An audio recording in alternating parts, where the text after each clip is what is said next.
can we please talk about your time spent here? How old were you Yes. when you moved to Mount Lake Terrace?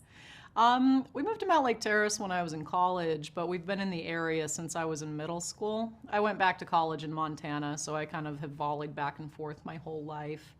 But yeah, I'm a hawk. I'm an MTHS grad 2004.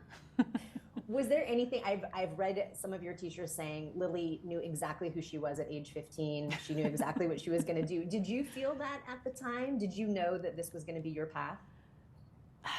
You know, oddly, maybe yes.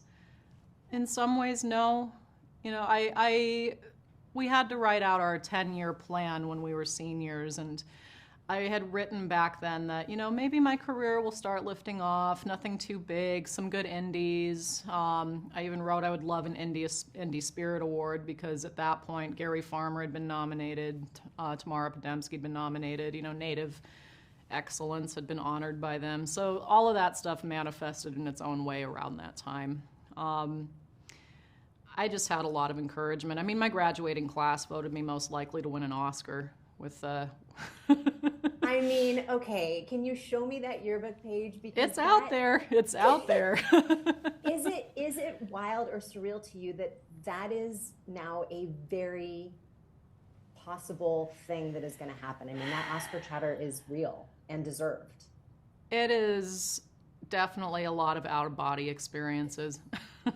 I mean, my dad told me when I was younger, and I was, kids are mean. It's like you get bullied for different things. I was an exceptionally exuberant, expressive, loud kid, so I caught a lot of bullying. But he always said, "Don't worry, all of those kids are going to want to be your friend when you win your Oscar."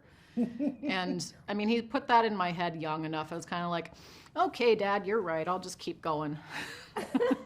So yeah, it's So very strange. I actually think my dad is the wizard here, not me. I think maybe it's a little bit of alchemy of all of the above. I did Absolutely. want to talk about what you put out there recently, which is for Indigenous audiences to make sure you're ready to see this film, maybe watch it with other people who are going to process it the same way that you do Mm-hmm. because of generational grief. I'm wondering if you experienced any of that yourself while filming, and then also if there were moments of that were cathartic or joyful because of what you were experiencing. All of them together.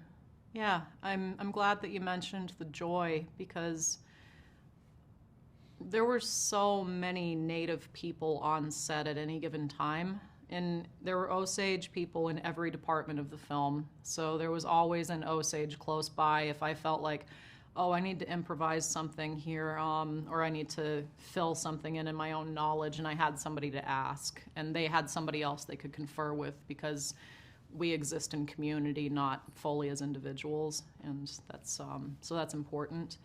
But having also all of the native extras, all of the native cast, when we're all together in community, this is no surprise to Indian country or people who spend time in it, we're laughing all the time.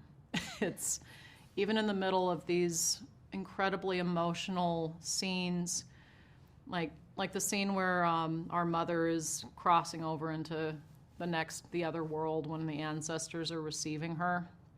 In between each take, Janae, Tantu, and I, to the bafflement a bit of Leo and Jason Isbell and some of the other actors there, were just cracking up, just cackling, laughing, and then that's infectious, everybody around us. But what we found was that was really necessary, and it's something I've heard my whole life when we're remembering these moments, because this is a very specific Osage story. All of Mm-hmm. Indian country, all of our communities have these generational griefs that we process together. And I've always been taught that it's important. Those spirits, those people that are no longer with us, they don't want to constantly feel and be reminded of that trauma. They want to hear us laughing.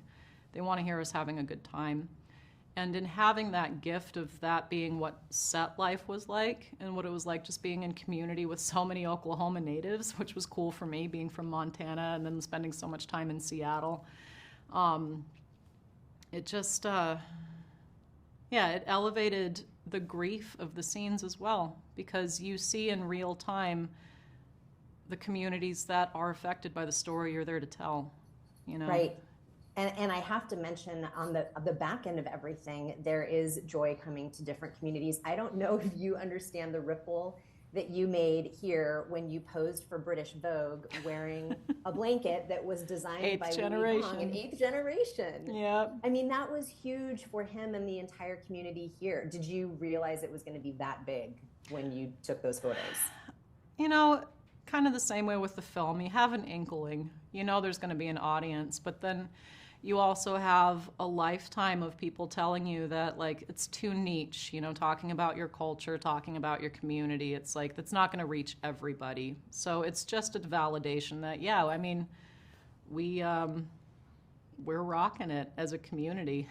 And I love, like, I mean, I've just been trying to get a hold of that Coast Salish blanket that Louis Gong designed forever, but it's been off the website. So now I'm happy there's enough demand that it's back. I can text him right now and take any order for you that you would like. Oh, thank you. Tell him I said hi. I will. Thank you so much, Lily. Congratulations on everything, and it's a true pleasure to get to interview you. Thank you. Likewise. You're in our living room at home all the time. Oh my gosh, you are so sweet. Thank you so much. You take care. You too. Bye-bye.